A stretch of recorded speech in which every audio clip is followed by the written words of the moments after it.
Hello, happy learning! Ito po ang pusang tumatambay ngayon sa aming paaralan sa General Fabiano Yenko Senior High School. Alam nyo ba na ang pusa ay hango sa salitang Felis catus mula sa Animal Kingdom, classified as mammal under the domain of eukaryote. Ano po ba yung eukaryote? A eukaryote is an organism with complex cells or a single cell with complex structure. Now, ang mga pusa nga ba ay kayang i-recognize ang mukha ng kanilang mga amo o kilalanin ang mukha ng kanilang mga amo? Ang mga pusa po ay wala pong silang kakayanan na kilalanin ang mga mukha ng kanilang amo. Paano ba nila nakikilala ang kanilang amo?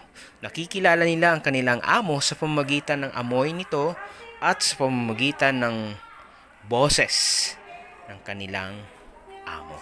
Konting kaalaman mula kay Sir Fox. Happy learning everyone! Maraming salamat sa patuloy na pagsuporta sa learning channel na ito. At kung bago ka sa channel na ito, huwag mong kalimutang mag-subscribe at i-hit ang notification bell all para updated ka sa mga susunod ko pong videos. Thank you and God bless. Happy learning!